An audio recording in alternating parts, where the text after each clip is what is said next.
Региональный избирком подвел итоги выборов главы Коми, депутатов Государственного и местных советов. Владимир Уйба заручился поддержкой абсолютного большинства избирателей. За него свои голоса отдали более 73% тех, кто пришел на избирательные участки. Впервые в истории республиканского парламентаризма в Госсовете представлены сразу 6 политических партий. О деталях этого масштабного голосования Алексей Корчма.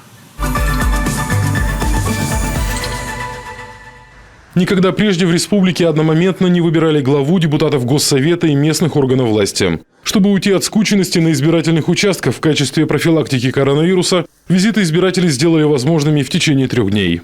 В 8 утра мы открыли наш избирательный участок. Где-то в 8:01 уже был первый наш избиратель. При входе ему померили температуру. Он получил пакет СИЗОВ, куда, говорится, входят перчатки, ручка и маска. Супруги Галина и Виталий Кетовы пришли на избирательный участок в числе первых, решили голосовать заранее, а в выходные отправиться на дачу. Хотя чего греха таить, свой выбор пенсионеры, говорят, сделали давно. Связали его со стабильностью в республике. Изменения всех в лучшую сторону хотим, конечно. И пенсионерам, чтобы, и всем было лучше. И надеемся, что все-таки новое руководство, и надеемся, попадет в республике, чтобы это свои обещания, стабильность сохранили. Владимир Уйба голосовал по месту своей постоянной регистрации в соседнем техническом лицее. Сегодня голосование уже за будущее республики. И это действительно сегодня такое важное очень событие. Я все-таки человек обстоятельный, я заранее готовлюсь к такому серьезному мероприятию, поэтому практически не было. Самое главное было не пропустить бюллетеней много и не испортить. Выборы в Госсовет Республики получились максимально конкурентными. На 30 депутатских мандатов претендовал 451 кандидат по партийным спискам, 74 одномандатника, а в их числе 2 самовыдвиженца.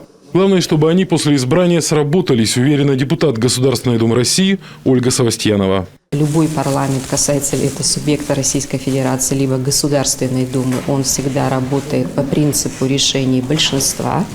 То есть есть у тебя мнение, есть у тебя позиция, но решение оно всегда принимается большинством голосов. Поэтому с тем, чтобы решения принимались, чтобы они принимались в интересах наших избирателей и наших граждан.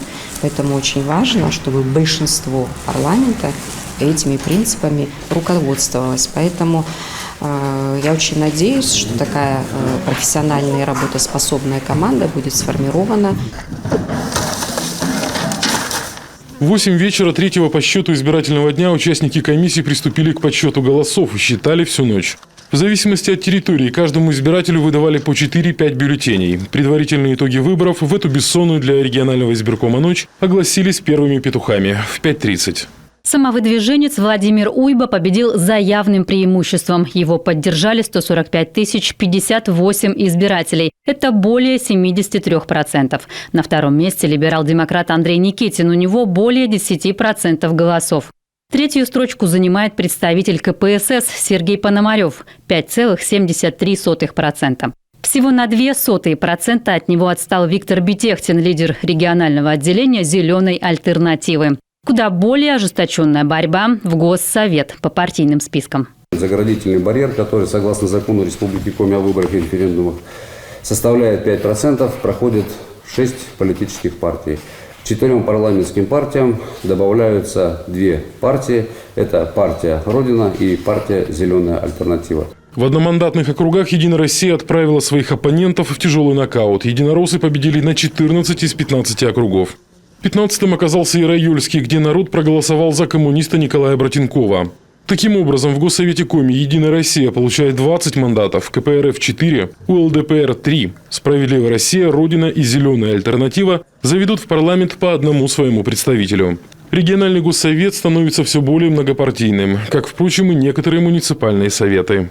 Политическое представительство в представительных органах, всех представительных органов Республики Коми существенно изменилось.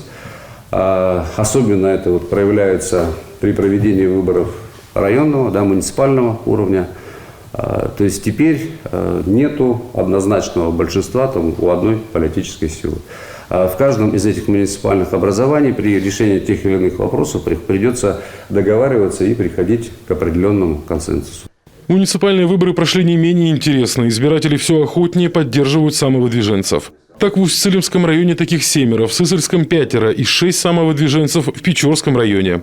Причем здесь по итогам выборов на одном из округов сложилась любопытная ситуация. 2 кандидата, один выдвигавшийся от Либерально-демократической партии России и второй выдвигавшийся от политической партии «Справедливая Россия», получили равное между собой количество голосов избирателей. Каждый из них получил по 102 голоса. Ну и таким образом в течение 2 недель территориальная избирательная комиссия города Печоры проведет жеребьевку. В Ухте на многих округах кандидаты боролись до последнего и победили с разницей в 1-2 голоса. В новом составе городского совета появятся и новые лица. Как, например, общественница и многодетная мать из Шудаяга Галина Щукина. Она участвовала в выборах впервые и сумела обойти своего опытного во всех отношениях конкурента – главного врача городской больницы, представителя «Единой России» Хабиба Рамазанова. Наказы избирателей были достаточно объемные, проблем в поселке много. Ремонт школы, да, то есть социальных объектов. Во дворе находится спортивное футбольное поле, которое в свое время тоже было сделано на спонсорские средства, которое тоже подлежит сейчас реконструкции и ремонту. Вот. Очень надеемся на скорое решение всех этих проблем. И моя задача выходить на нужный уровень решения и от имени избирателей решать эти вопросы. В целом 3-уровневые выборы в Коми прошли без серьезных нарушений, которые могли бы повлиять на итоги голосования. Об этом рассказали в Общественной палате Коми. В этом большая заслуга и политических партий, и общественных организаций. Они сумели грамотно подготовить своих наблюдателей. Каждый наблюдатель исполнял свою роль. То есть они в этот раз вели себя достаточно адекватно, да, то есть исполняли свою функцию, не мешали работе участковой избирательной комиссии. Те призывы, которые Общественная палата и независимый общественный мониторинг доводили до всех политических партий, он был услышан. Мне даже хочется вообще-то здесь выразить слова благодарности. Это в адрес избирательных участковых комиссий. Они вели себя очень корректно, очень достойно, отвечали на те вопросы, которые возникали от наблюдателей, и каких-либо эксцессов на самих избирательных участках не происходило. После оглашения окончательных итогов выборов в Госсовет Республики в региональном избиркоме распределили мандаты между партиями и внутри списков. Вскоре обновленный состав регионального парламента соберется на свое первое организационное заседание. Избранный глава республики официально вступит в должность после процедуры инаугурации.